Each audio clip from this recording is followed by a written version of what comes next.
And we are live. Welcome to a new episode of All Things Xbox Podcast. Once again, I have Logan with me. Logan, how you doing? Doing great, Jamie. How are you, man? Good. I mean, we've had 2 weeks off because I've had no internet, and that was painful beyond belief. You know, you get used to like achievements popping and all that stuff. It was borderline terrible, but we have a lot of topics to go over. I have cut some stuff out, but we've got like 17 topics, like a lot to go over. And the PlayStation Showcase just finished. We'll talk about that in a bit, but yeah, a lot has happened in the past 2 weeks on all platforms actually. And the Xbox stuff, I've been trying to find out more information on the whole GoldenEye situation. And as this day goes on, that story gets even more interesting. So anyway, we'll just get on with the show. Lots to talk about. Okay, so where should we start? Okay, now this topic's a few weeks old, but I think we should still talk about it.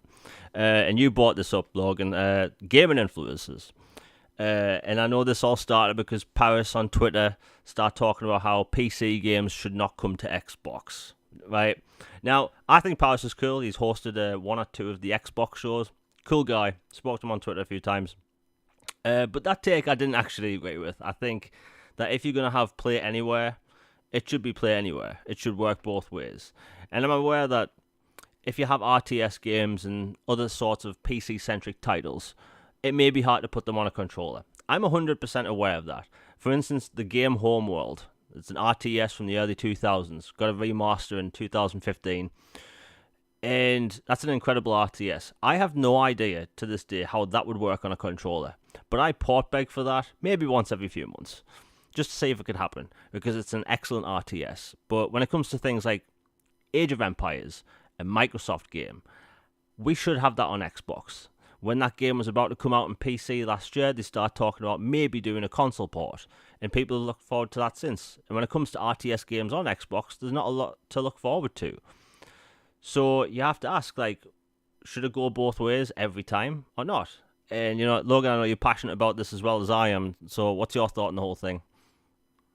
Yeah, I even wrote an article about it. Kind of got lost in the shuffle a bit with Jim losing his mind about Call of Duty, but um, basically, like we've had Play Anywhere since 2016, since Phil took over and made it an initiative that if you can play it on one, you can play it on the other. But for some reason, some IPs they just have been kind of flaky about and haven't made actually available on both.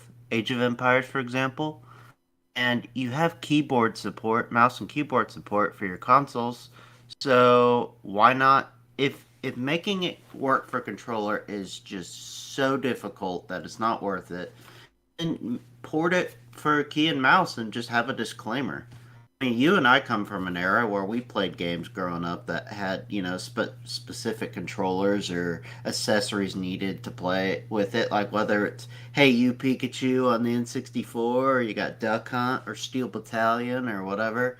These things have custom things for them, and you use them for that, and then maybe you don't use them for other things. But me, it seems kind of crazy, especially for first party games like Age of Empires, not to have it on both and to kind of not actually do what you say you are about, which is play anywhere and one ecosystem. And then the influencers thing, it's not really just about one person. It's kind of just, it feels like some of the people that are quote unquote the leaders or the influencers of the community, if you want to call them that, or the ones who have huge followings for whatever reason, just I'm not sure they accurately reflect the community as a whole. Or maybe they just reflect a certain loud contingent. But it feels like I hope Xbox doesn't just listen to them and them alone, because there's a lot of other issues and wants and desires and just vibes from the community than those portray, especially when it's something that comes off as damaging to the community. Like, you why would you stand a game not actually being fully playable across both platforms? That makes no sense. That goes against everything. So I don't know. I think the influencer thing has gotten a little out of hand, to be honest. Yeah, I mean, you have a point. Like, when it comes to a game like Age of Empires, it's owned by Microsoft. They can do with it as they please. But the thing is, like, RTS fans are on Xbox. We just don't get a lot, right?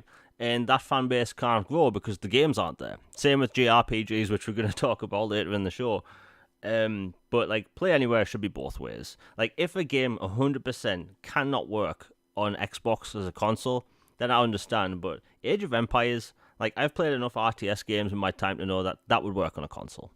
You know, Halo Wars, that was obviously made for a console, but similar control schemes could work. But I think, you know, Microsoft just has to listen to the right people. There are influences across the board on all consoles and platforms that kind of have weird opinions, you know. Elden Ring, that had people's opinions all over the place. People wanted an easy mode. And, you know, I'm a bit on the fence with that idea. I think you can actually make the game easier without actually doing an easy mode. But, like, I think a lot of these big companies, they listen to the wrong people a lot of the time. And that's how we get bad decisions. So Microsoft just has to listen to the majority of the gamers and not the loud few. And, you know, I respect everyone's opinions, but, like, if the tagline is, you know, when we all play, everyone wins or something like that, then obviously it should go both ways. Plus, I've seen a lot of people in the community ask for Age of Empires on console. Like, why not put that on there? And yeah, I just people need to keep requesting, you know, make it like the reason why we got the Kingdom Hearts collection on Xbox is because people were talking about it every day. Like, Square Enix, as dumb as they are, people were vocal and made noise about it. And we eventually got the collection. People just need to do the same with, you know, Age of Empires and RTS games on console. And, you know, before I move on to more topics, I just want to say if you're enjoying the show, please like, share, and subscribe, all that stuff. It has been 2 weeks since we've previously had a show because of my internet situation. So, growing the channel again takes a bit of effort, and all that stuff helps. Anyway, we'll move on. So, Soul Hackers 2 came out on Xbox about a week and a half ago, 2 weeks. And it's the first Atlas game on Xbox in maybe 10 years. And I've been playing it. Have you been playing it, Logan? I have not gotten the Soul Hackers yet. Alright, well, it is a traditional Japanese RPG, you know? It's got turn-based battles, it's got dungeons and stuff. Pretty cool story. But the thing is, you know, nobody's really talking about it. And I don't think it has anything to do with the quality of the game. I've noticed that on the box, it's not published by Sega. It's published by Atlas. It's a self-published game. And the thing is, the game's had next to no advertising. Nobody's talking about it. So we have this really cool RPG out. JRPG on all platforms other than Switch. And nobody's talking about it because there's no marketing. I have not seen a single advert on YouTube for this game at all. It has a really cool art style. And I think this is going to be one of the situations where a JRPG launches on Xbox, nobody talks about it, it doesn't sell, and people blame the fan base, where the fan base isn't to blame. The fan base is basically, they need to be told that the game exists, and nobody's talking about it because there's no marketing. So while the game is good, and I'm looking forward to playing more, it's had terrible marketing. Look at Elden Ring, right? Very niche Souls games, right? Even though they do have a big fan base, Elden Ring sold 13 million copies in like 3 weeks, or something like that, because it was marketed correctly. It had a great marketing campaign, but you don't have that with Soul Hackers. And yeah, they don't have the same amount of cash behind them, but honestly, it's kind of terrible. Like, have you seen any marketing for Soul Hackers other than what you've looked for? The only things I've seen for Soul Hackers has been from people in the Xbox community, showing that they bought it and talking about it and playing it and sharing it with others. That's literally all I've seen about it. It's been pretty wild, to be honest. Yeah, I mean, it's been cool seeing all the people on Xbox that have supported it, and a lot of people going out the way to buy it physically to show that.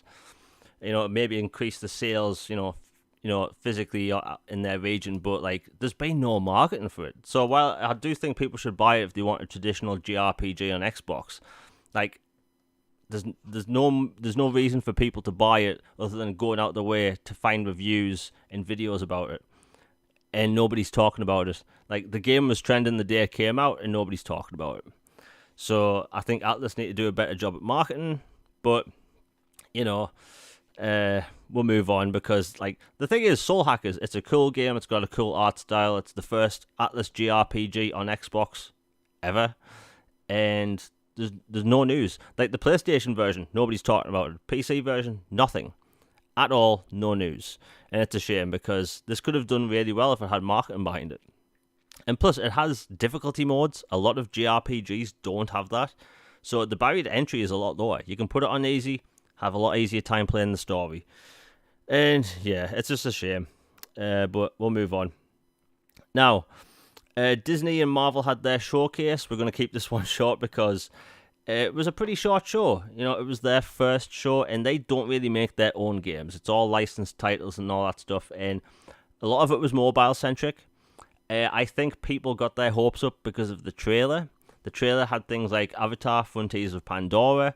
There was some Lego stuff in there, and also Star Wars Jedi Survivor in some of the trailers. And people thought this was going to be a whole big AAA event. You know, GameSpot put out rumors out there that the Iron Man game was going to be announced. A lot of people believed that. I believed that. The Black Panther game was rumored to be there, and nothing was there. Skydance's Captain America game was announced with a CGI trailer, and that was that. Like, did you watch the Disney show by any chance? I didn't watch it live, but I saw some highlights. And basically, the Alien game and Gargoyles Remastered and the Black Panther game were the highlights for me. Yeah, I mean, the Black Panther Captain America game, that's going to be pretty cool, but you know, I don't think that show needed to happen. It could have just been, you know, a blog post or something with a bunch of trailers connected. So, you know, I think as their first showcase, the flow of it, you know, it was just trailer, trailer, trailer. I think it was actually really good. But ending the show on a mobile trailer, not the best move. Like, the reaction online was pretty negative, but, you know, there was a kart racing game there, which was pretty cool, but outside of that, it wasn't really much to talk about. And I'm not going to hate on the show because whenever these companies go out their way to do their first show, it's obviously difficult for them. It's their first time doing it. So the structure was good. Not all the games there were really appealing, especially to console-centric gamers. And I'll go on to the whole mobile thing at the minute. A lot of these big companies are putting a lot of money into mobile games. And as console gamers, we don't like hearing that, you know.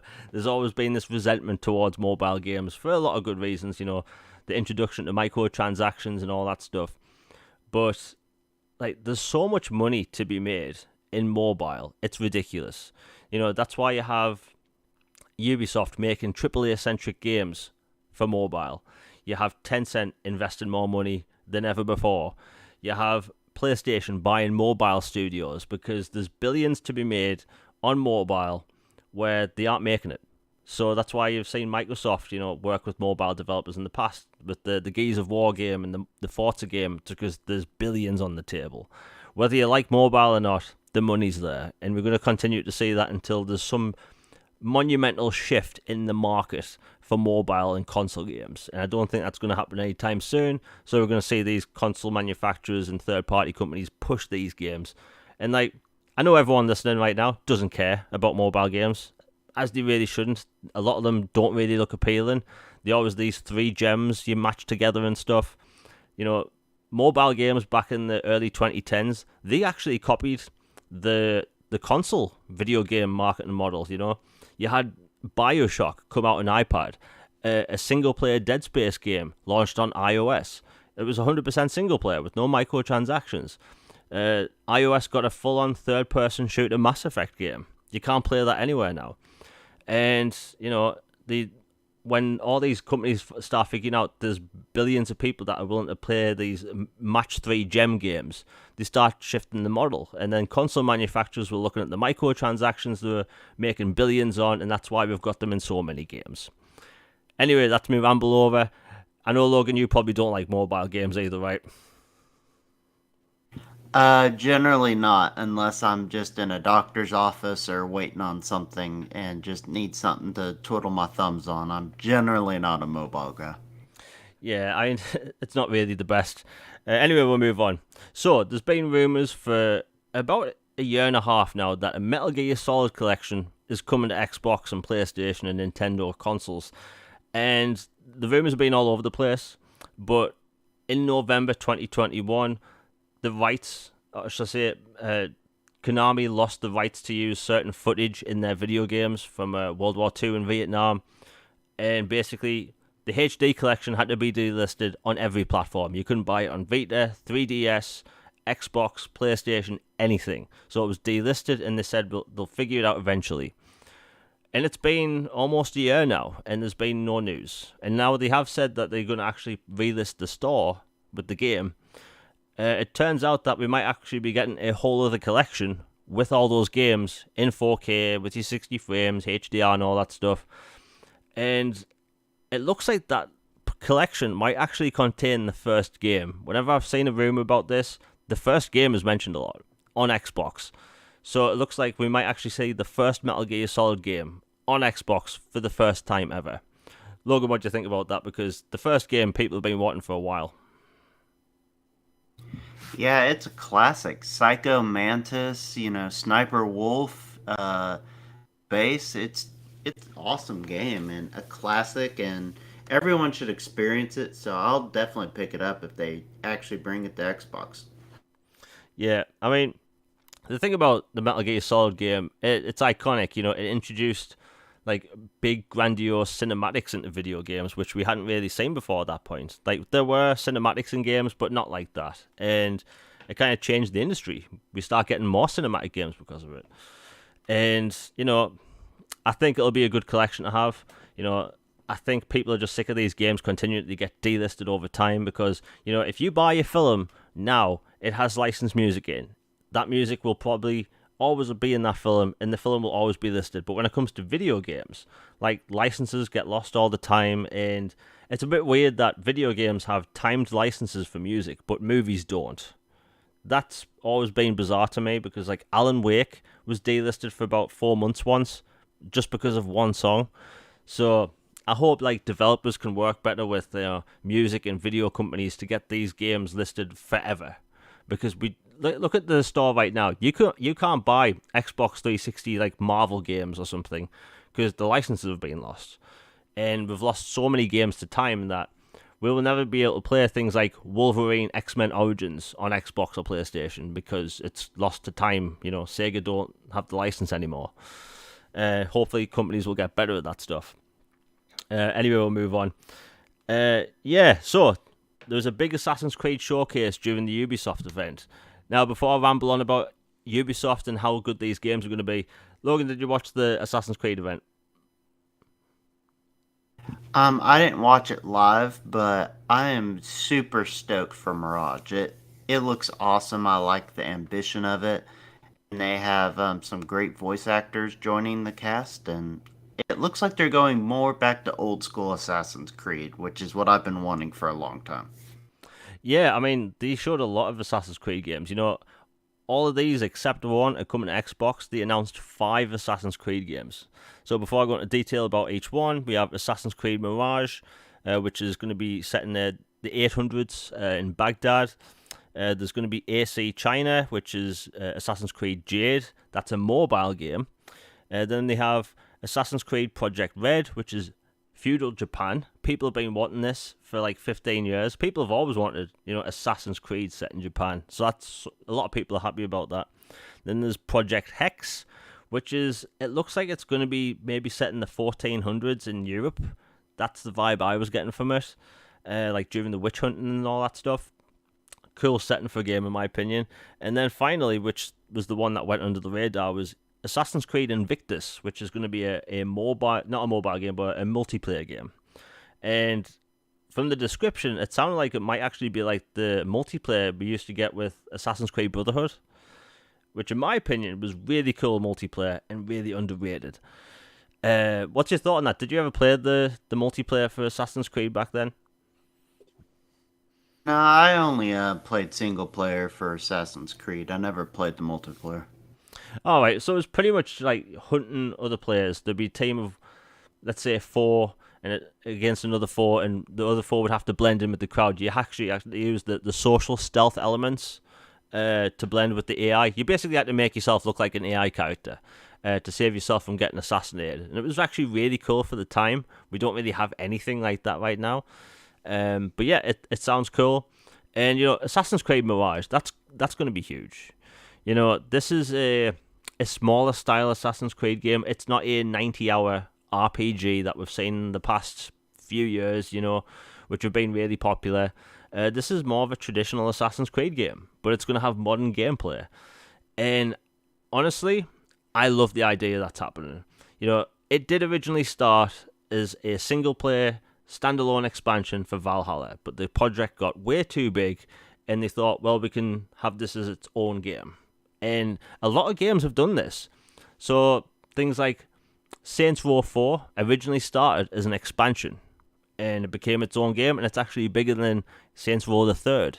So that made sense. And you have things like that, the Miles Morales, the Spider-Man thing, that was clearly a DLC. It's a smaller game. That doesn't make it a bad thing, but honestly, I'm cool with this. A lot of fans seem really happy.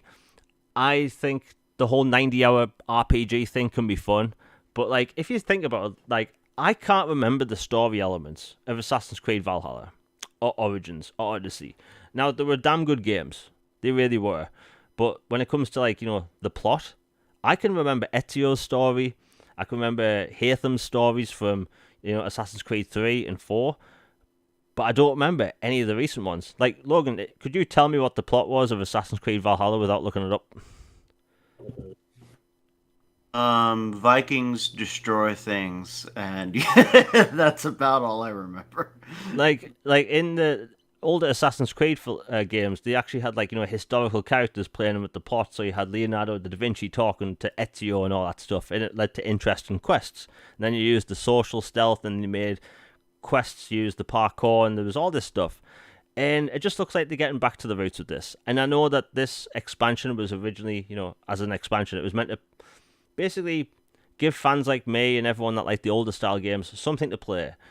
And here's the thing, right?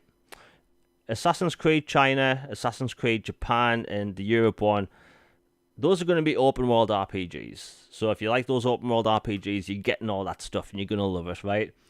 But I honestly think that if Mirage does well, we'll see more games like it. Because, yes, the Assassin's Creed fan base now is absolutely massive. It's over 14 million fans or something. It's probably a lot more than that. And there's this fan base of the open world action RPGs, which are 90 hours long, filled with millions of quests. And then there's the fans like me that like both, but prefer the older style ones. And then there's the fan base that just like the older games. And I think Ubisoft is such a big enough company that they could actually make games for both. Have a smaller game, again, $50, and then have the big RPG out later in the year, $70. And yes, Ubisoft are moving to the $70 thing, which in my opinion is a terrible idea. That Skull and Bones game is going to be $70. Logan let me know the other day on Twitter, in DM, it's $70, and I was actually shocked because that game's been in development hell for years. They started development for that in I think 2013. Wow. But what's your thought on the whole $70 games thing before we move on? Because Assassin's Creed games, they're going to be awesome, but $70 for Skull and Bones, a new IP? Yeah, that's it's a bit ballsy, I think, to try to launch a game that's been in development hell for 7+ years, that's been recycled and restarted and canceled and this and that, and finally pushed out to the finish line to sell it as your brand new IP that you're starting your $70 trend with, that you're planting your flag in. Really? Is this the title you want to stake your claim on for entering $70? This game right here, this one that's been MIA and just is a brand new IP. It looks like a mode you took from Assassin's Creed Black Flag or Rogue and maybe expanded a little bit. And everybody knows that Ubisoft titles often go on sale within 2 to 3 months anyway. So it's how many people are really gonna buy this for $70 right out the gate? I don't know. I can't predict anything, but I don't see this one doing huge numbers at launch. Yeah, I mean, Ubisoft games are huge in the UK, and I know they're huge in the US and Canada as well. But like, I cannot see this game doing that well, and I don't want any game to fail. Like developers get hurt with that and all that stuff, and it's like we want more good games. And the funny thing is, Assassin's Creed 4 Black Flag was absolutely massive. It sold over 10 million copies, and people loved it. The reviews were great. Got a single player expansion and all that stuff, and people loved the multiplayer, I should say the combat. And all we wanted was a sequel, or just give us, a similar story with a different character, or just the pirate stuff with a different character. And you would have thought Ubisoft, this multi-billion-dollar company, would look at the numbers and think, you know what, we'll make a game like Assassin's Creed 4, maybe slap a different name on it, give it a story, give it ship-to-ship combat, and on-foot stuff. And we didn't get that. We're getting this multiplayer thing where you can't hijack other people's ships. You can't swing over and, fight other pirates. No, you can only do ship battles, and then when you're on land, you can just walk around and buy stuff. Like, how can you not listen to your fan base at all with that? Assassin's Creed 4 was huge. It was one of the best-selling games of 2013. And even though it was a cross-generation game, everyone had it, It was just such a weird move for Ubisoft to make. And I think $70 is going to destroy that game. And especially in the UK, £70, nobody's having it. Like, I know we're moving on a bit of a tangent here, but, like, Saints Row was not £70. I think it was like 55 or something. And then the Last of Us remake came out, and that was £70, and people aren't having it. And I think it gets to a point where they're charging way too much for video games. I think $70 for brand new AAA experiences across the board is going to destroy many games to which people may want sequels for, and it'll never happen because of that price. And people don't look at these games and go, it's only $10 more. Nobody does that, or £10 more. They think, I'll wait till it costs less. And that hurts the game in the end. I don't blame the gamer for this. I blame the company charging more. Like $70 and £70, and I know it's a lot more in like Australia and stuff. Like, the price is absurd. Like £70 for a video for that pirate game where I can't go onto other people's ships. Yet this 2013 game, Black Flag, I can swing onto other people's ships. I can steal that ship if I want. Like, what the hell is that? I can even have my own fleet in that game. I don't know. I know we talk about game prices a lot, and we're going to be talking about the PlayStation price thing in a bit, because that was out of nowhere. Like, do you think $70 games / £70 games is really going to hurt these games going forward? I think some games and some companies can get away with it because they have enough goodwill or enough cachet. I do think it will absolutely destroy some other games. Like, for example, we talk about GTA on here all the time, but GTA 6, could I see it still selling like gangbusters at $70? Absolutely. But GTA is like its own like pop cultural phenomenon, like thing and type experience where they can keep shelling out slightly tweaked versions of that game full price and people still buy it like crazy. So games like that, yeah, I can see them getting away with it. But a game like this, Skull and Bones, brand new IP that's been troubled backstory, or a smaller studio trying to pull this, or even a well-known studio that's just trying to see if they can get away with the $70, so they bump it up a little bit. I think most will not appreciate it, and most won't do well with the price. People will just wait a few months to get it on sale. But there are a few titles I can see getting away with it. Yeah, I mean, like, when the next big Assassin's Creed game comes out, like Japan, that's going to sell in probably the tens of millions, and it's going to be $70.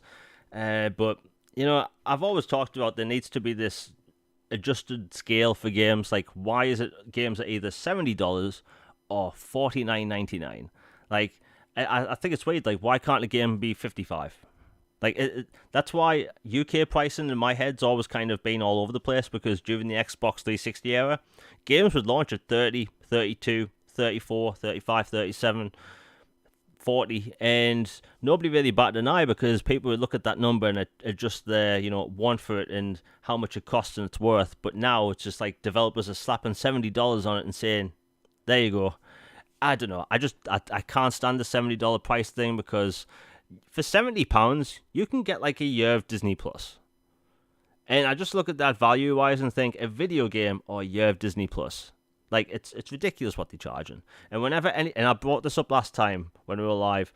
I think anyone bringing up cartridges back in the 90s and how they were made are stupid people. Right? They are literally stupid. The prices of cartridges back then was because the manufacturing process was ridiculous compared to CDs or digital, you know. Anyway, that's another rant for me and game prices. I just think it's a stupid thing to charge $70. Anyway, we'll move on. We'll talk about the PlayStation Showcase, and we will be talking about what Jimbo said later in the show. But let's talk about the PlayStation Showcase to see if there's anything worth talking about. There was some decent looking games there. There was a Yakuza game, but it's not called Yakuza anymore. It's called Like a Dragon Ishunin, I believe. And that's a remake of the PlayStation 4 Yakuza game where it's set in like 150 years ago. Did you catch the trailer for that, Logan? I saw some screen grabs of it, and it looks pretty tight. I'm a big fan of RPG Studio and their work, so I'll check it out. Yeah, I mean, the thing is that game, and we've had pretty much, I'd say the past seven or eight Yakuza games on Xbox already. So I think it makes sense that this might be multi-platform. It didn't say exclusive in the trailer, so I'm thinking it's probably just going to be, marketed with PlayStation. And yeah, it looked pretty good. If people want more Yakuza, that's going to be there. There was also Tekken 8. That looked amazing. Right, Tekken games always tend to look good. They tend to push the hardware, and for the longest time, people have been wanting Bandai to make a resolution enhanced version of Tekken 7 because it's been such a low resolution for so many years. And well, looks like people just pretty much gonna have to play Tekken 8, and it looked amazing. Do you play fighting games at all, Logan? Because I don't. Um, I'm not the biggest fighting game guy. I like Killer Instinct, and I like old Dead or Alive games that are BC on Xbox. But for the most part, it's something I kind of dabble in. But I'm not a hardcore fighting game guy. Yeah, I mean, like, I hope it's on Xbox and, every platform for the fans that want it. But, like, I used to be really big into Tekken back when I was a kid. But for some reason, like, fighting games just destroy my thumbs now, so I don't play them. It's almost as if the second I turned 19, my body was like, nah, I'm good. Like, so I can't play fighting games anymore. Just turning 19, for some reason, just made me stop being able to. But the game looked good, and hopefully that'll come to Xbox. There was another game announced there called, I think it was Project Eve, or at least it was originally announced as Project Eve. It's a sci-fi game with the girl and the sword. That was originally announced for Xbox back in the day when it was announced, and nobody knows if it's on Xbox now or if it's PlayStation exclusive. So, maybe Jimbo made a few people mad because of the whole Activision thing. Who knows? Oh yeah, and there was a God of War trailer where they showed some CGI mixed with a little bit of gameplay and also a controller, which, I think controllers are cool. We'll have to see and wait till later on Twitter to see if custom controllers are allowed to be talked about now, because whenever Microsoft shows anything off like that, people complain. But anyway, it did look cool in my opinion. Do you think you'll be getting that, Logan? Because, controllers can be cool. I might pick up the controller. I know I'll for sure be picking up Ragnarok. First one, or I guess God of War 4, if you want to call it that, was one of my favorite games of last gen. It was really, really good. I did pretty much everything in it. So I'll definitely be picking up Ragnarok. As for Project Eve or whatever, like, I don't know. I have a hunch that's a money hat. It kind of just feels like one of those stealth money hats that Sony likes to pull, where a game is announced at one event and it looks like it's multi-platform, then you don't hear about it for a few months, and then at a PlayStation showcase it shows up again, and then it's got some funky little terminology in the trailer. This one feels like a money hat to me. Maybe it's not. I hope it's not. But I wouldn't be surprised if it is a timed exclusive or doesn't come.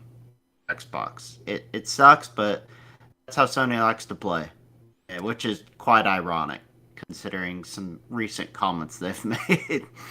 Yeah, I'm just looking online to see if those are coming to Xbox as well. But anyway, it was a decent show in my opinion. I know people will go in on it because it wasn't that impressive, but in all fairness, there hasn't really been impressive shows, in my opinion, since the pandemic started. Like it just feels like everyone's playing it a bit safe. Um, Hopefully next year everyone will come back to E3, and I mean everyone. I really want everyone to come back to E3 and just put on a proper show again, rather than spreading out these events over 4 months. Like a madman. Like really 4 months of like just shows spread out. We have Disney doing this. We have Ubisoft in September. Just calm down. Do it all in 1 week. By the way, I'm going off on a tangent here.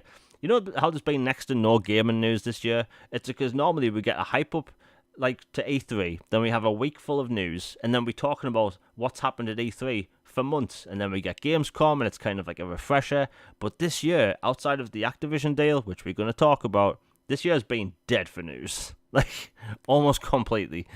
Anyway, we'll move on. But anyway, it was a decent show in my opinion. Yeah, okay.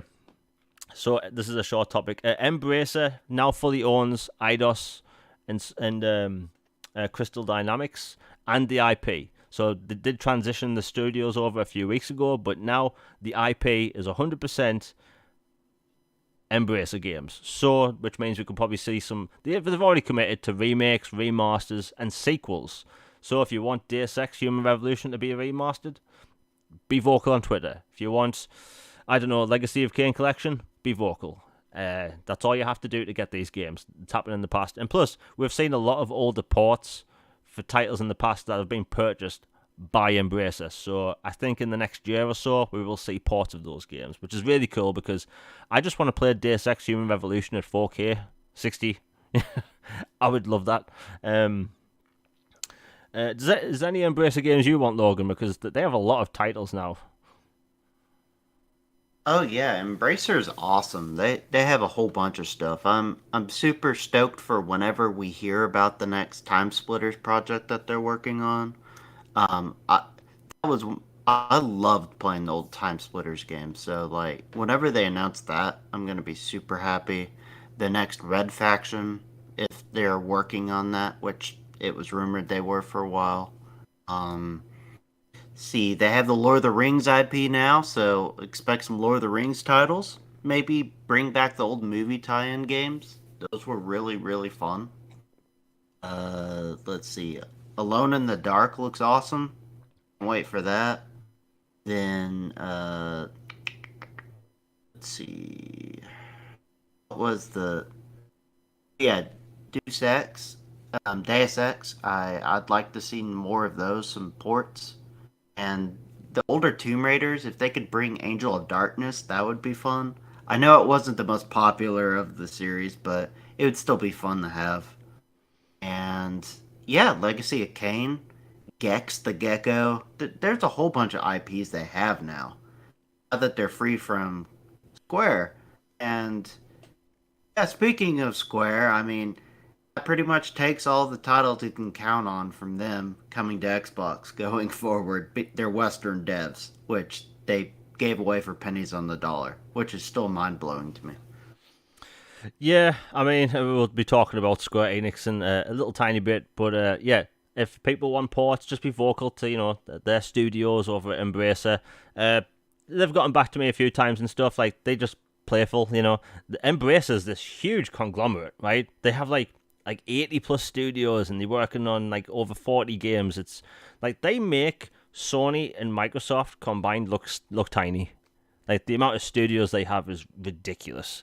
But hey, the cool thing is Embracer is going to focus on single player content as well as Focus Interactive. Like they've pretty much been committed to like single player content, which in my opinion is really cool that we have these two publishers almost 100% focusing on single player. So if you want their games to continue to be single player without microtransactions, just look at the catalog. They've got a lot of cool stuff. Oh, speaking of Focus Interactive, this wasn't a topic.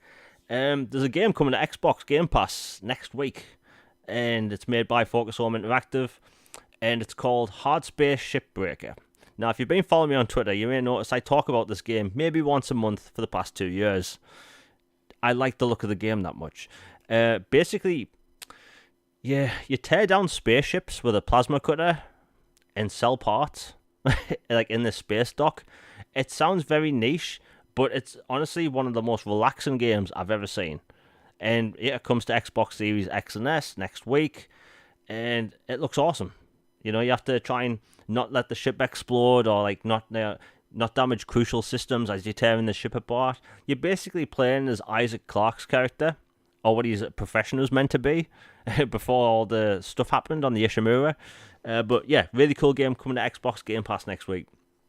And, you know, I have to say this because every week, you know, we tend to talk about Square and stuff, and this is going to be a long rant. We're going to talk about GoldenEye. Now, before I talk about GoldenEye, if you're enjoying the show, please like, share, and subscribe.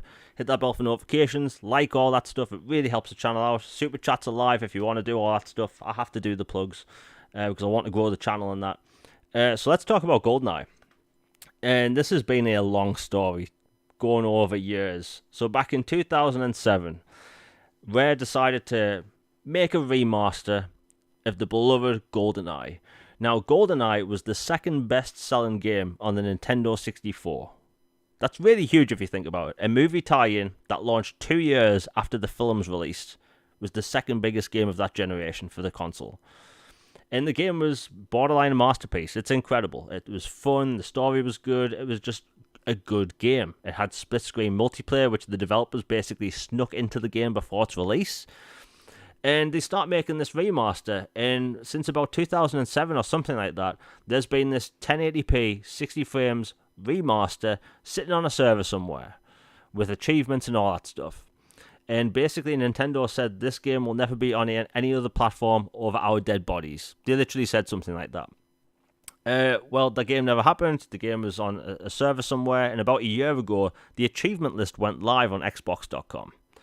Which surprised people because that list had no right of even being there. And it wasn't the Xbox 360 achievement art, it was the Xbox One achievements. So you have, you know, full 1080p screenshots or art or whatever it is. So people start speculating, is it finally going to happen?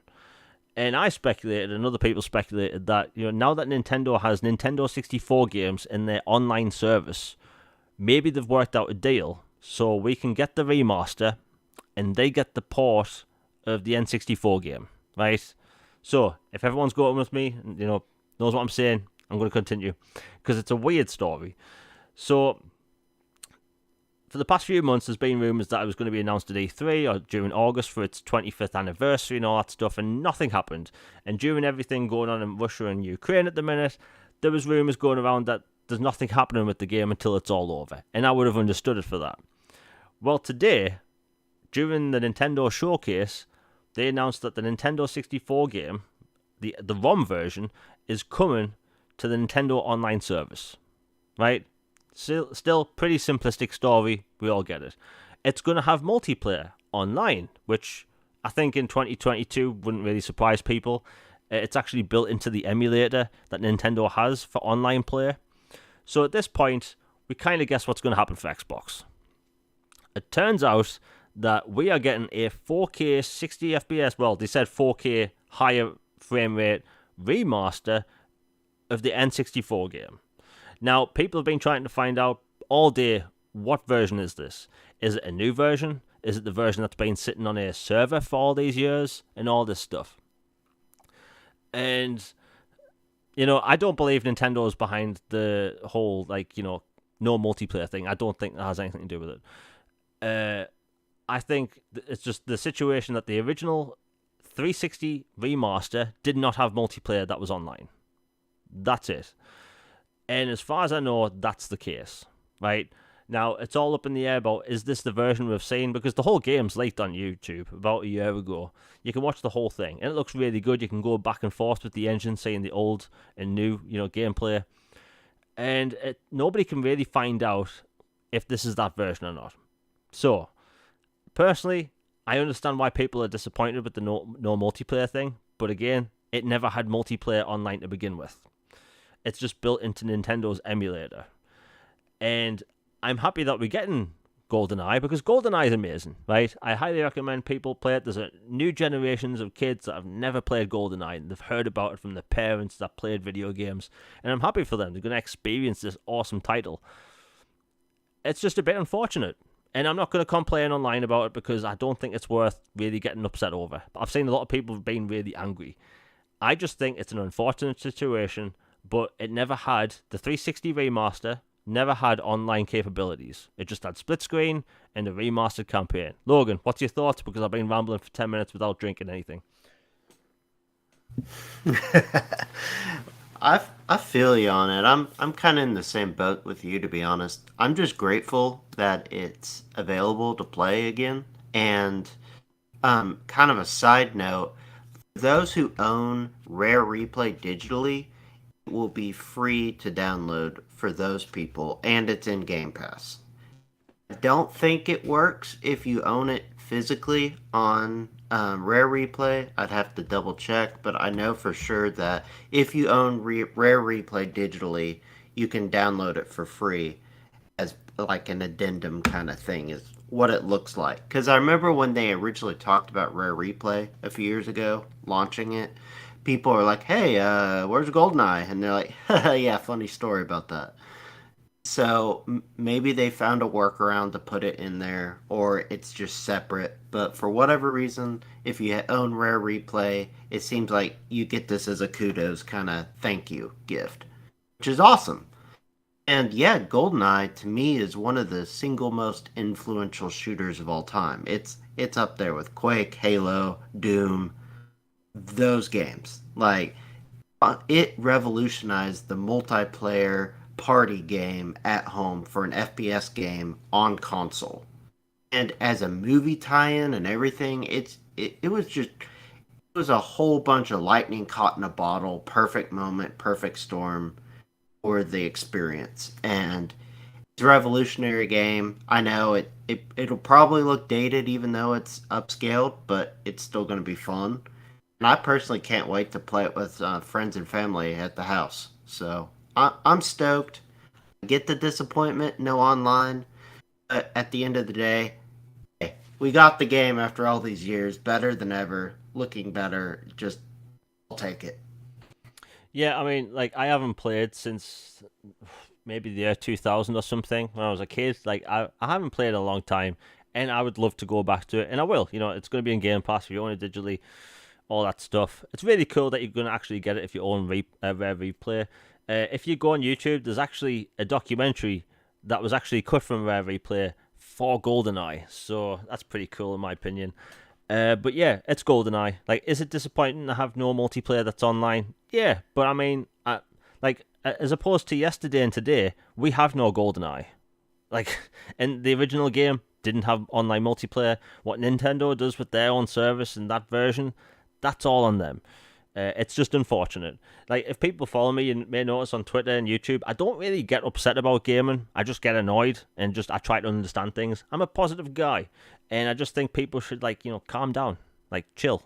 Like, it's unfortunate. Yeah, I would have loved to have played it online. I honestly think it could have been huge online, but me complaining about it doesn't change anything.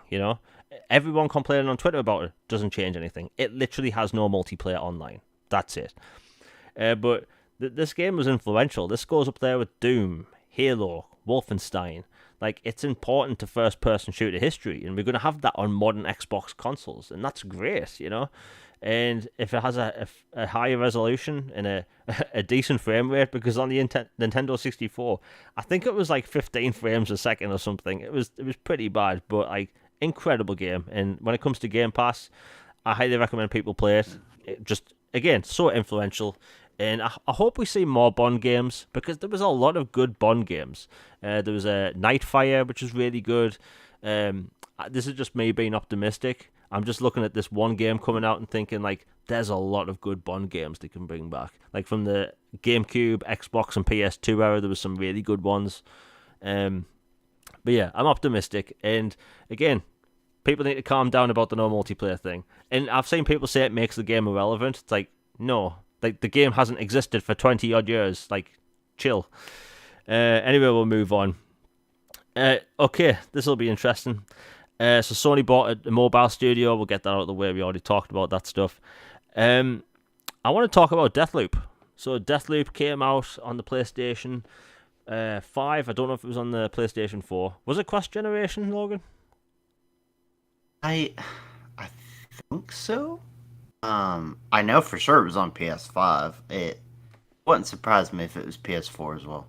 Anyway, it launched on PlayStation last year, and people have been thinking, oh, the year thing's up, we're going to get it on Xbox. And I've noticed over the past 3 weeks in particular, people are getting really angry about it, like, because there's been no news on it.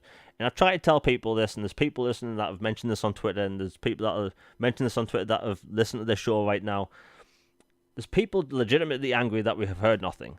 Microsoft literally can't say a word about the game at all until the year exclusivity period's up. We know it's 1 year. And my thought was that they're going to wait till, I think it's the 14th or 15th or 16th of this month when the game came out last year, and then they'll start talking about it.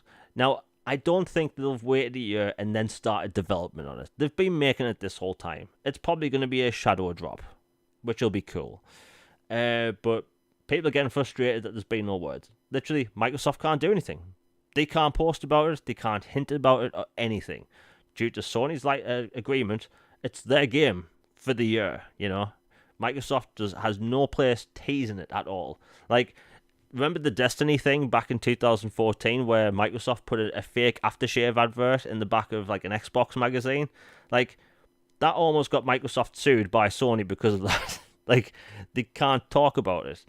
And it should be coming to Xbox soon. And there's been other people in the community talking about it coming to Xbox soon. So I wouldn't be surprised if it's on Xbox in the next week and a half. And I know, have you played Deathloop, Logan? Because I know we've talked about it a lot.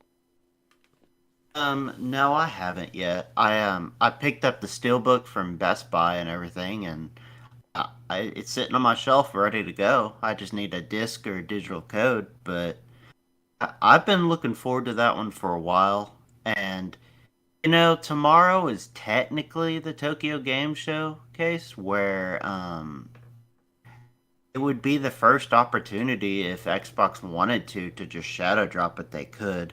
I know on one hand people are like, why would you advertise a Western shooter at Tokyo Game Show? That's kind of an odd audience choice, isn't it? But on the other hand, it's legally the first time they can talk about it, so it makes sense if they wanted to just get it out and ready to go to drop it there.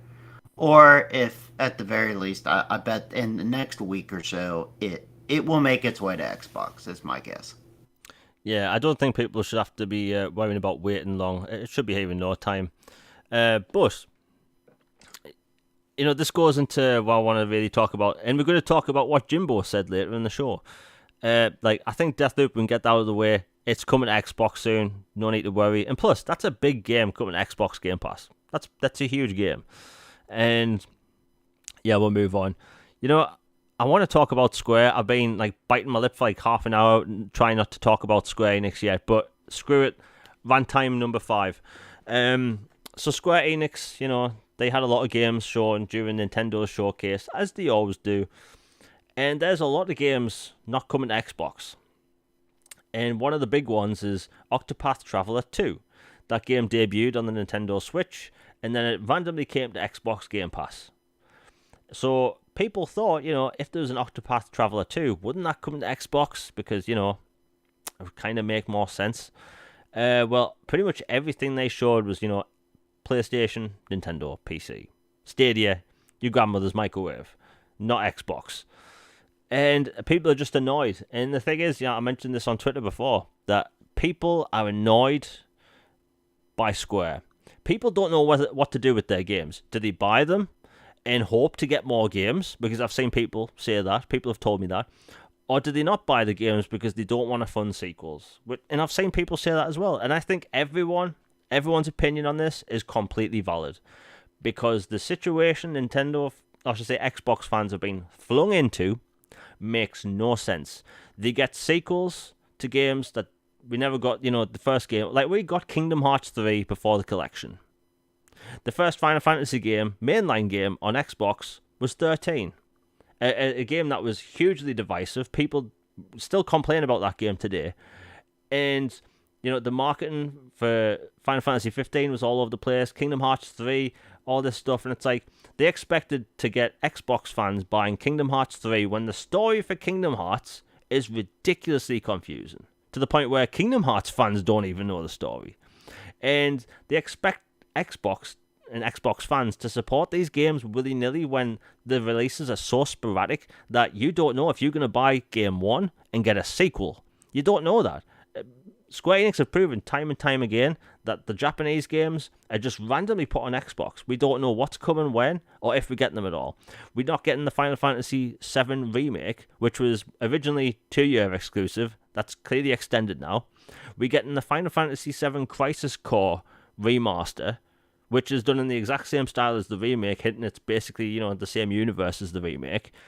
And there's no info on anything. And here's the thing, when that game sells badly, which it will on Xbox because it's not going to have any marketing related to Xbox, people will go, oh, well, they have no reason to put Final Fantasy VII Remake on there. No, people are bloody annoyed. People are annoyed that these games aren't coming to Xbox, and they have every right to be annoyed. And I just see people having to go back and forth. It's like, no, you have to support the game to get more, titles over. And honestly, that's bullcrap, man. I'm sick of people saying that. Like, people buy these games. Like, people are expected to buy this spin-off, this side game, to hopefully maybe get Final Fantasy VII Remake down the line. That's not right. That just isn't right. Remember when Rise of the Tomb Raider came out and it was marketed with Xbox because they had exclusivity? Turns out Xbox bloody funded half the game. Well, Sony apparently got so angry about the exclusivity deal that Square Enix had to come forward and say, no, it's a year. They came forward and said it's a year for Xbox. But yet, Final Fantasy VII, this household name, this game that would legitimately sell millions on every bloody platform on the planet, there's no information about it at all. Whether it's on Square Enix or Sony or both or whatever, that's not the issue. The issue is Xbox fans are really annoyed that it's sporadic, to say the least. Which games are coming to Xbox, which aren't. Should we support these games, or are we funding sequels that will only be on PlayStation? Because when that Final Fantasy showcase was on about a month and a half ago, there was like 100,000 people watching on YouTube, and most of the comments were Xbox ? Xbox ? And then there's fans like me bloody annoyed because half of my feed is people whining, saying Microsoft didn't do enough to get the game on board when it's Square Enix's job to make the bloody game and put it on platforms to begin with. And as Sony fans that already have the game, that aren't losing anything out on it because they already have it, get pissed off at people wanting the game on their platform. Now, I can't breathe. Logan, what's your thought on all this crap? I'm annoyed. It's ridiculous. Like, I tweeted a meme about it earlier about, the corporate meme where there's the 3 employees in the office and then the boss. And the boss is like, hey, we need a new idea to generate revenue for the company. What are your ideas? And then, like, 2 of the employees come up with something that supports the company's ideals. And then the other guy has some different idea. Like, he's like, oh, port games to Xbox. And then the boss gets ticked and throws them out the window. It seems like that for Square. It's like, you guys just, I don't know. There's just something weird about it. The way it's just pick and choose, like a dartboard with a blindfold on. Like, okay, you get Kingdom Hearts 3. And then you'll get the first ones. And then, oh, you'll get Octopath 1. But 2? Nah, you don't get 2. 2 goes to the other company. And it just, the mind-boggling, and then the whole failed to meet expectations, selling the studios for cheap, now working all in on NFTs and blockchain. And it's like, I don't know what on earth is going on at HQ. It's bizarre. And basically, it seems like the only games we can count on from Square coming to Xbox are weird one-off spin-offs or games they published from small indie studios like Power Wash Simulator, which I love, by the way. That's an awesome game. That's my zen game at the moment. But besides that, it feels like you can't count on anything from them to come to the platform. So it's like, why bother supporting them? But on the other hand, some people are like, well, these people are blasting me online saying that we need to support the company so that they'll support the platform. I'm like, but is there really strong evidence of that with this company's past behavior? And I don't know if you can really say that or not. Yeah, I mean, like Ubisoft have made a big deal in the past, like when I think it was 2017 or 18, where like Square Enix just randomly came out and announced on a Nintendo stream that like I think it was like six or 5 or 6 Final Fantasy games were going to the Switch, and then about 10 minutes later on Twitter, Xbox put a post out saying, "Oh yeah, they also come to Xbox." Like people lost their minds. Like I love Final Fantasy X. A lot of people hate on it, but it's like one of my favorite games of all time, and I've got that on Xbox now. And there is excitement for JRPGs on Xbox, but the problem is that for games to sell, they have to be there regularly. We can't get game 3 of an existing franchise where people don't know what the story is. We can't get an obscure spin-off to a game that nobody knows what they're talking about. It's just the list goes on. Like we're getting a JRPG from Square Enix later this year that's a remaster of a PlayStation 1 game. Like, what's that about? Like, why do we get that? And it might just seem like it's port begging and all that stuff, but whenever I bring these things up, there's games that Square Enix makes that I don't like, but I still want on the platform because there's gamers that want it. There's games that Square Enix makes that I want that other people don't want. I want everyone to have access to these third-party games, and whenever I talk about this, I have these annoying whatevers. People get really annoyed and say, "Oh, well, what about Microsoft buying Activision?" But it's not the same situation. Like this is a third-party developer, publisher, making games constantly, and I don't even think it's Sony paying off for exclusivity. I think it's just them not putting games on the Xbox. Like they announce games for Stadia, Switch, PlayStation, PC, Luna, whatever Amazon's thing's called, and it's like, but you skip Xbox, and this has happened regularly, like all the time. And now I know that Microsoft has said, pay attention to TGS. There should be some stuff there, but like, I don't think it's Microsoft's place to have to like basically fund every port. I refuse to believe that. That is stupid. Like, a publisher should not be doing that. And bear in mind, this is Square Enix. They've talked about doing NFTs and blockchain and all that crap. Like, all that stuff is stupid. People don't want it. People just want ports of these games, and I guarantee you they'd make the money back because the ports would pretty much be identical to the PlayStation versions. It's just stupid. And here's the thing: Kingdom Hearts 4 is going to be a huge game. We've seen a trailer for it. Who knows? We might see a trailer for it during TGS. But like, there's been no mentioning of platforms on any of those trailers. So is the game coming to Xbox?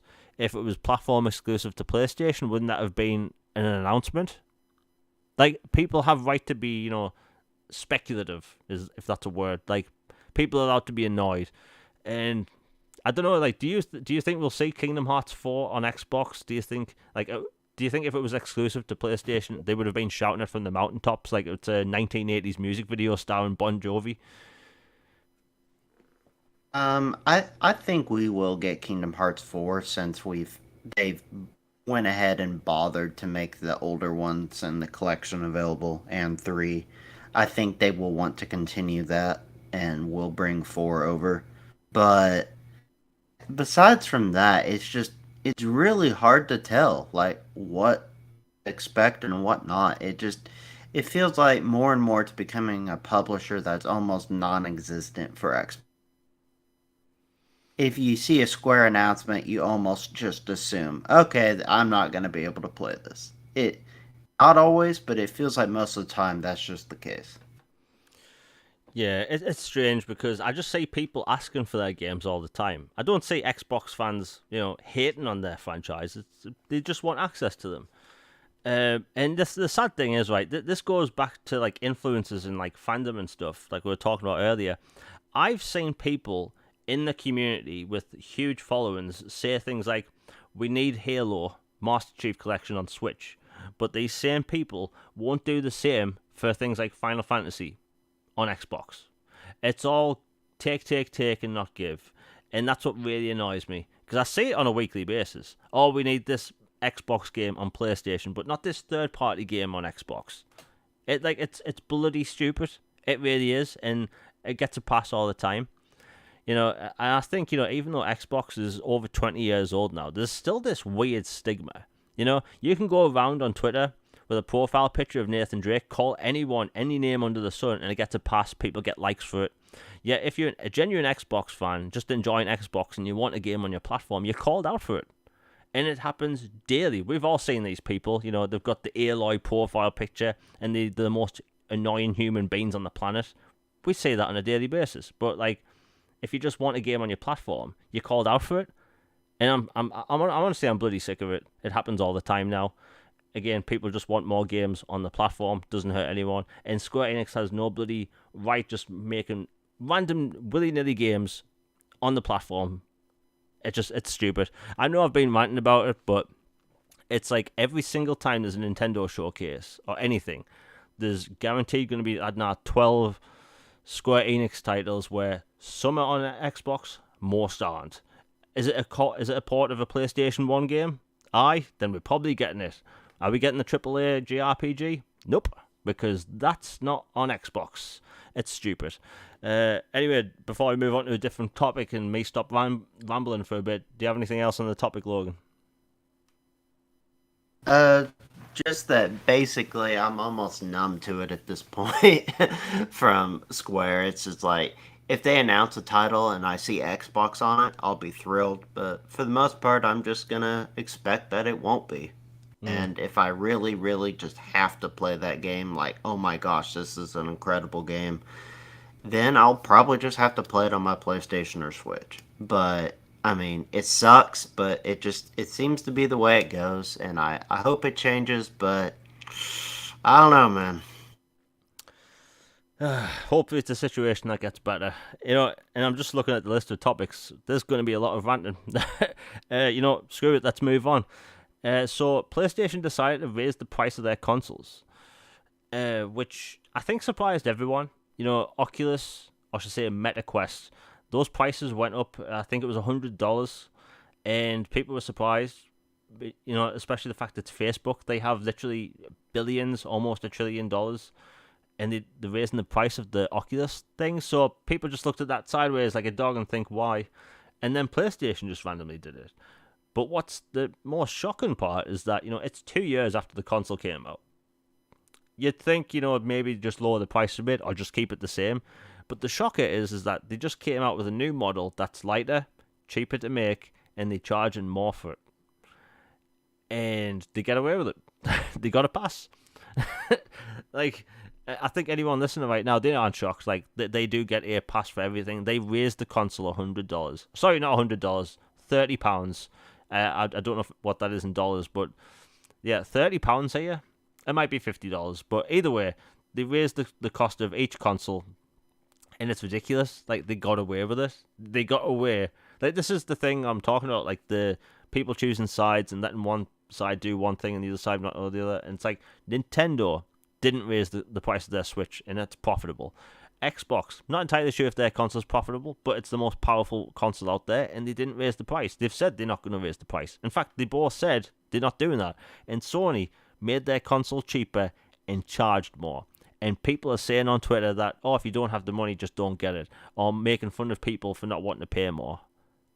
Am I taking a crazy pill? And I'm just saying wild things because, it feels weird that this has actually happened, that they've done this, right? Yeah, I have to choose words carefully, I guess, but Yeah. it feels like an audacious level of arrogance. Like the fact that, who do you think you are?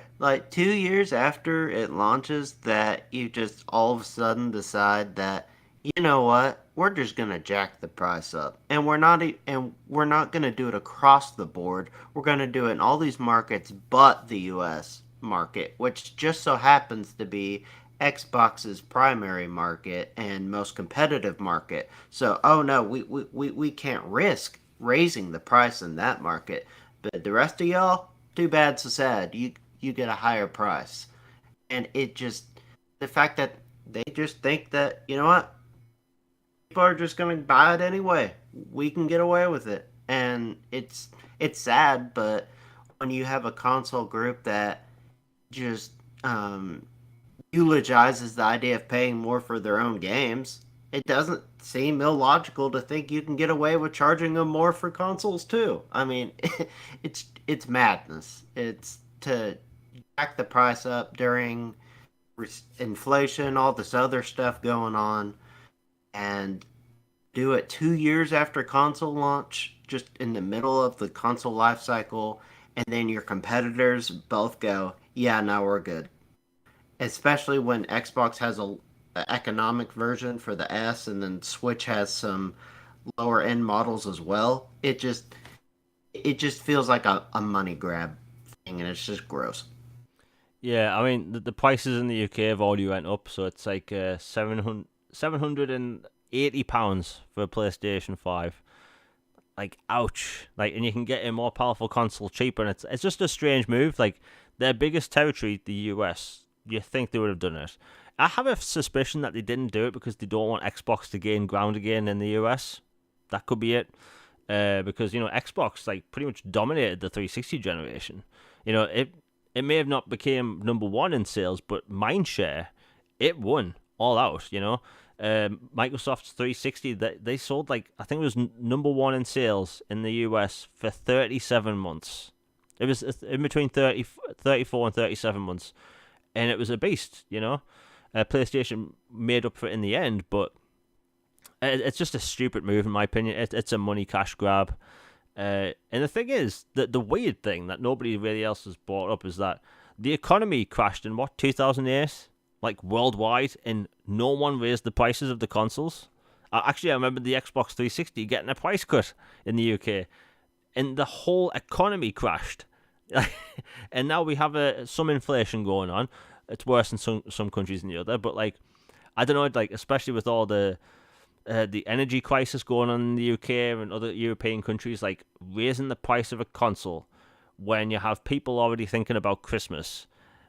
Like, maybe the Ebenezer Scrooge of console manufacturers all of a sudden. Like, Sony has had a bad reputation for lying. They've been sued multiple times. The UK watchdogs have looked into it many times, and it's like, they're making bad moves. Is it just Jimbo? They've made these like bad mistakes in the past, and it's like the problem is that if people like PlayStation continue to get away with it, things will continue to get worse because we've got $70 games now. PlayStation helped make that become the norm. Yes, 2K originally started it, but people pushed back against 2K. When PlayStation did it, nobody did. Everyone went quiet as a little sleepy mouse. And now, $70 games are becoming the norm. Raising the cost of the console 2 years into a generation, who knows, maybe that's going to be a norm. Because guess what? We aren't in a worldwide crisis, like in an economy crisis, like we were in 2008, where literally everything crashed. It's just stupid. It's stupid. And we're an hour and 13 minutes into the show. If people are enjoying it, please like, share, and subscribe. Super chats are welcome, all that crap. I need to do the advertisement part. We're going to talk about Jimbo, because we're going to rant a bit. The Activision Blizzard King deal with Microsoft, that's going underway. It's been a long process. It looks like it's going to be maybe a slightly longer or shorter process, depending on what happens in the UK in the next month or so. But basically, before we talk about other, the CMA have talked about the deal.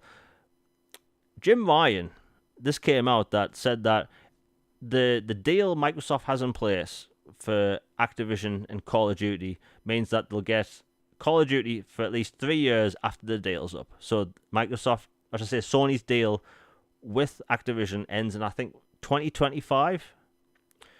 And basically they would get Call of Duty 3 more years. And that'd be it. That's what it read like. Anyway, and Jim Ryan said, look, it's inadequate. And I just thought, the balls this Jimbo has. And, like, that's not swearing saying balls, screw it. Like, the balls Jimbo must have, and just arrogance. Because guess what? What about all these games exclusive to PlayStation? Knights of the Old Republic, going to be exclusive to PlayStation.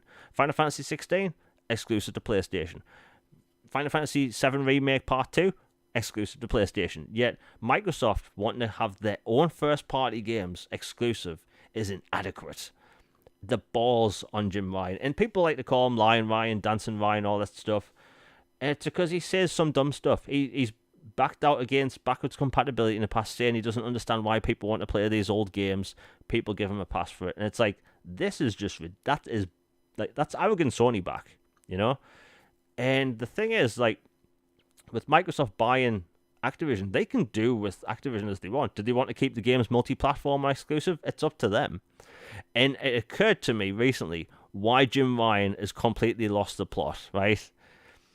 I think Jim Ryan lost it and made that extremely public statement, which he shouldn't have, by the way. That shouldn't have been public. I think I think the British term, I don't know if Americans understand it, but he's bricking it because when that 3 years is up, that's when a new generation starts. So imagine Microsoft launching their next generation console. Off this good generation, they've got all this goodwill for. Imagine them launching their next generation console with Call of Duty as an exclusive launch title.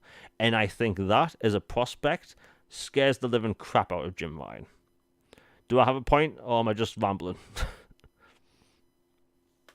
No, I completely agree. And like off the top of my head, like it seems like a pretty gentlemanly offer to give them at least 3 years more of a title that they own. Like to me, you didn't see Sony offer that for like if they were to make a Sunset Overdrive 2 after they acquired Insomniac or um, offered Spider-Man or anything like that. They got those for exclusives. Period. Point blank. End of story.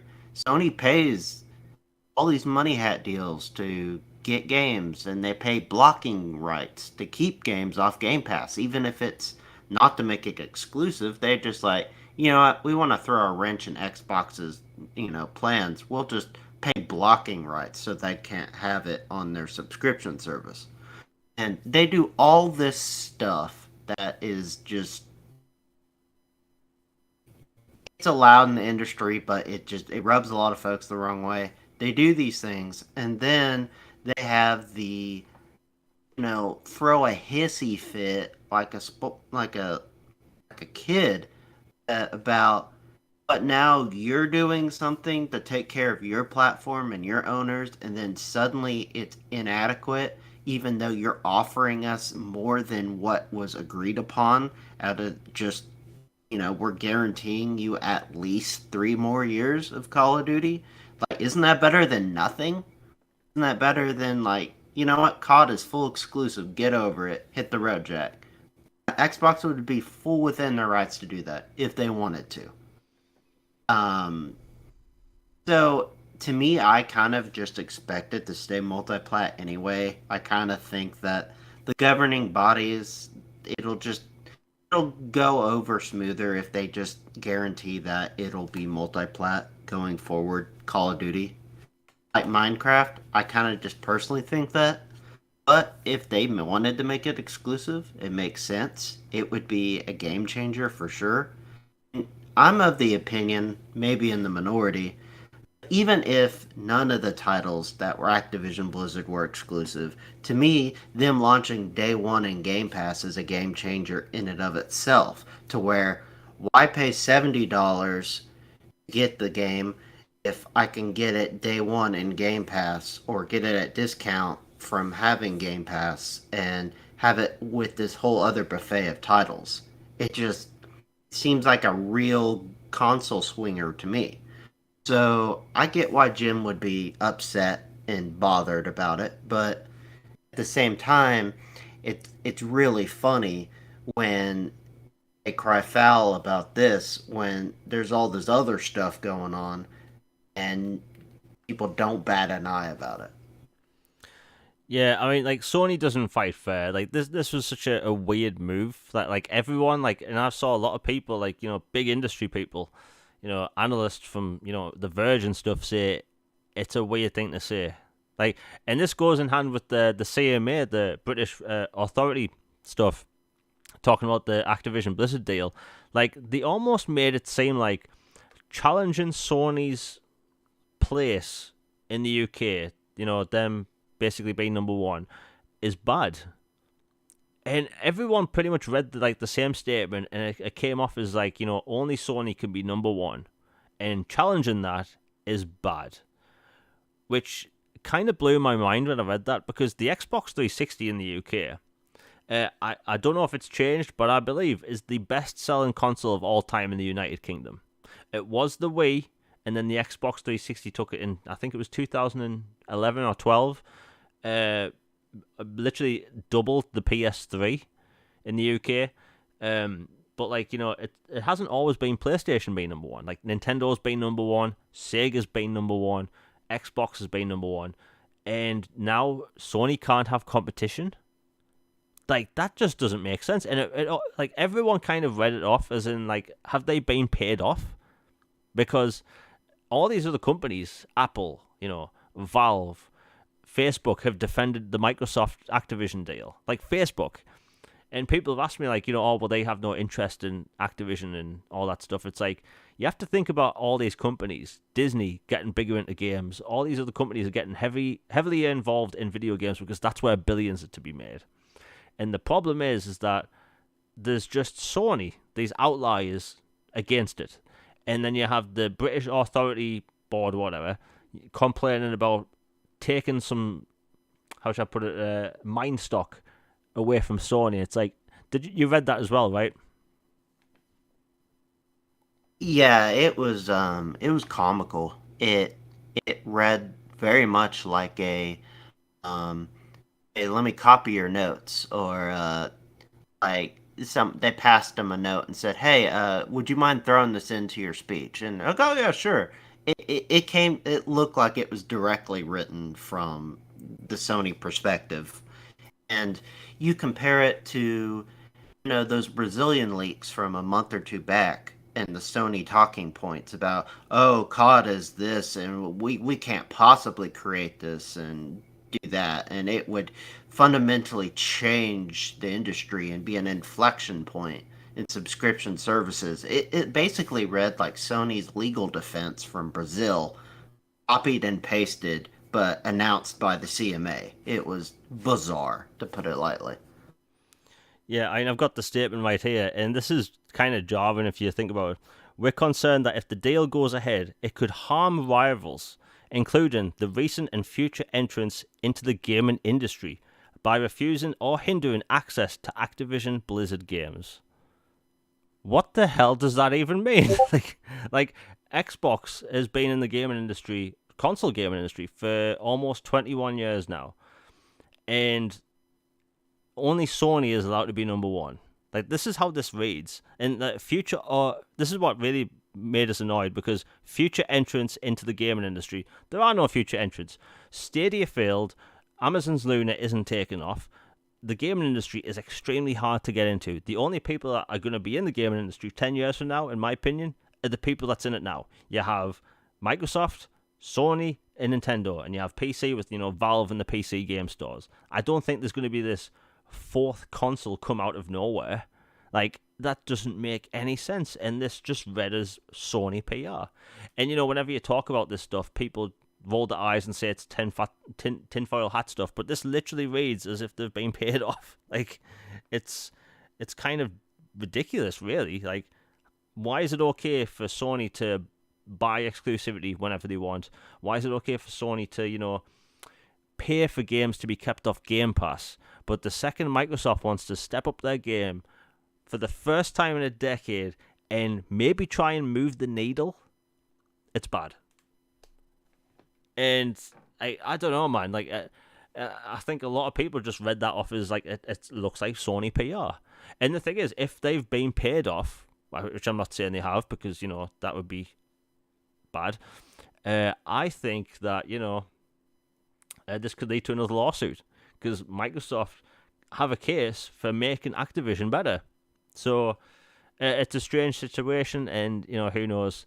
I just think it's all over the place at the minute, the Activision deal. I do think it'll go ahead. I really do. I just think it might take longer, because a few months ago it looked like it was actually going to pass before Christmas, and now it might take longer. What's your thought on that, Logan? Because I know we've been all over the place with how long it'll take. Originally, I was thinking it was going to be like when they said it would be June of next year. But then I started thinking, well, it might come quicker since all these other countries were having their timetables set for September. But then it seems like after the CMA announcement and then after Jim's little spiel about Call of Duty being unacceptable, the terms and conditions from Phil, um, it feels like this will drag a little bit. There are a few more timetables that are coming up that were already delayed, and I'm not sure how many times they can delay these for different rules for different countries, so not sure. But I'm thinking it's looking more like early next year or by some crazy happenstance, maybe December this year. But it's looking more like it's going to be early next year because these countries keep dragging it. The EU is coming up. I think theirs is Microsoft just filed paperwork or something with them and some industry biz article I saw earlier. I believe it was industry biz, but they filed paperwork with the EU today or yesterday. So that we should be hearing from the EU at some point soon. And then the FTC, theirs is ambiguous, their timetable. But we should hear from them before too long, like one way or another. And then, Saudi Arabia went ahead and said, they got the stamp out and like, looks good. And they stamped it. But we still have New Zealand, Australia, UK, EU, USA, and then China, a few other places. So it's gonna drag for a while.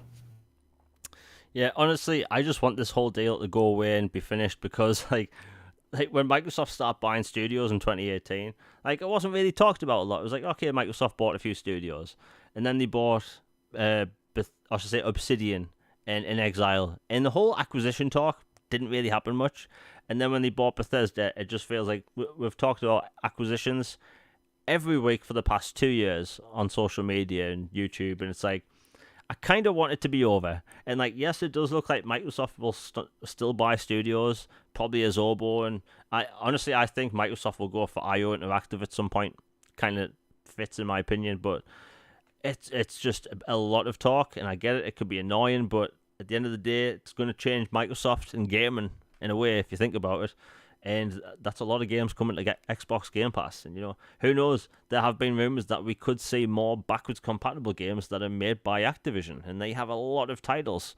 And I think what a few specifically I want is Singularity and the Transformers games. Is there any in particular you want, Logan? Oh yeah, for sure. I want Singularity. I want Gun. I want True Crime. And then the the relationship between them and some of the Bethesda studios has been kind of complicated. Like Hexen, it was made by id but published by Activision, and so they'll have all the rights for that once the deal's done. So maybe we could get a console port. Then Wolfenstein, Return to Castle Wolfenstein, and then Wolfenstein 2009, then Quake 4.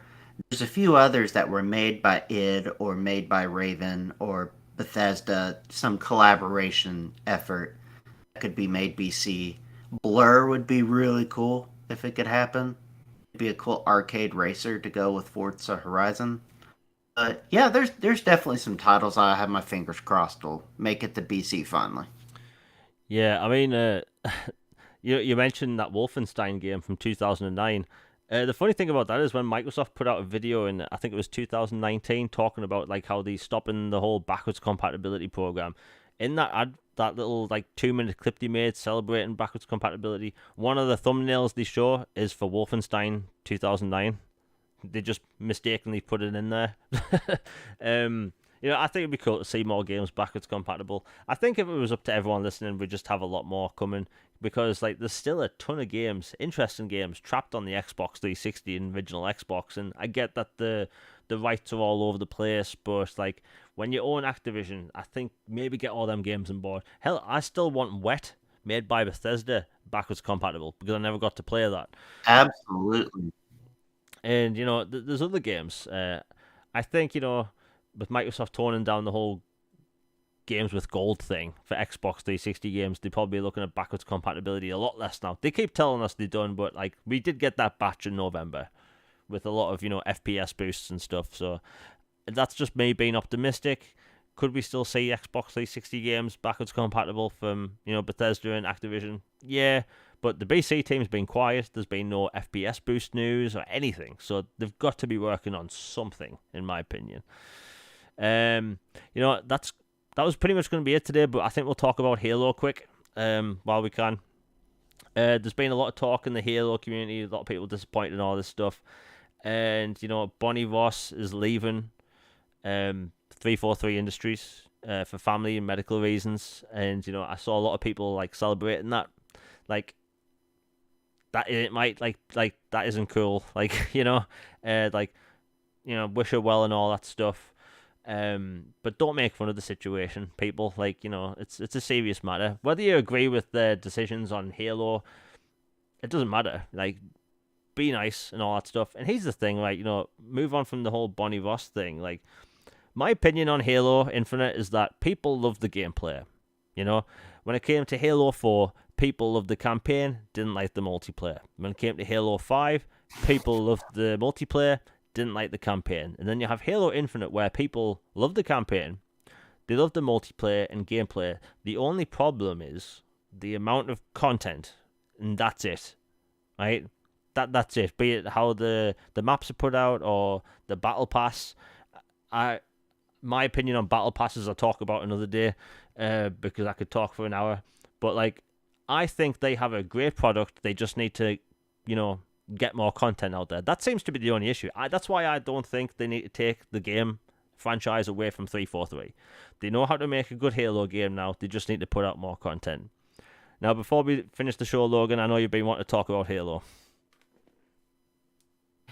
Yeah, I don't know. I really enjoyed the campaign and I love the multiplayer. The Yappening mode, if you haven't played it yet, is super fun. It's a big team battle fiesta collaboration thing.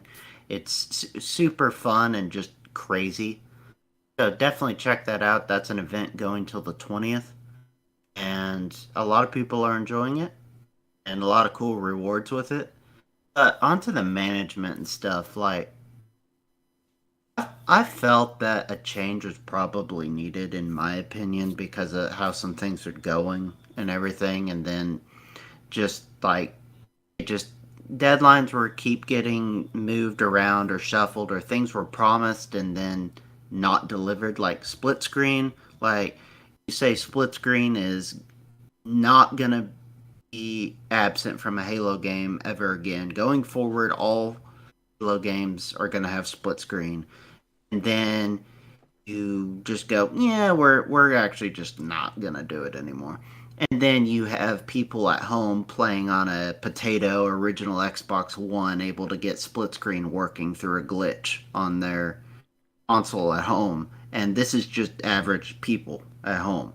It's not the dev team or anything. So it shows that there's some form of split screen that was developed in progress. So the fact that they took that away really, really irritated me personally because I was really bummed when they took it away and it wasn't in 5. And I was overjoyed when it was announced for Infinite. So hopefully they can reverse that decision or come back to it down the road and add it. I know some people are like, but it's 2022. Who all does split screen? I'm like, you know what? I do. Okay? There are some people who do and have family or friends at home that they play games with locally. I know it's not the vast majority, but at the end of the day, it's a legacy feature. And if you promise something and then go back on your word about it, that does not go well with people. I don't care what industry or business or just in life in general. Don't go back on what you say you're going to do. And so, to me, it was time for a change. I wish Bonnie well. I don't like the people celebrating her getting her leaving because of family stuff and dunking on it and stuff. That's just gross. I think change was needed, but I'm super sensitive to the fact that, she had family stuff and she needed to step aside, and the timing just worked out. But all my thoughts are with her. I hope her family thing works out, and I think the new leadership team is going to do good. They got the guy that was in charge of resurrecting MCC after it launched poorly. He turned that ship around super quick. Um, I think he's going to be a good studio head. Joe Staten's still there. They divided Bonnie's role into three spots. Pierre, who did the MCC, is going to be the head of studio and deal with content and stuff. And then this one lady, she's doing Elizabeth Van Dyke, I think. She's doing management of the franchise and content and stuff. And then somebody else is doing another aspect of Halo. So dividing it into three roles to me feels logical, makes more sense. It's less on one person's plate, and each role can get its own focus and attention that it deserves. I think this sets 343 up for the best to succeed going forward. Yeah, I mean, I hope Bonnie, her and her family are all good and stuff. Wish them better health and stuff. But yeah, I mean, look, I want the best for every game, and I think maybe not her stepping away, but honestly, I think a problem with this game that they've had was, other than working during the pandemic, I think it was the engine. They have a proprietary engine, and sometimes that doesn't always work out for them.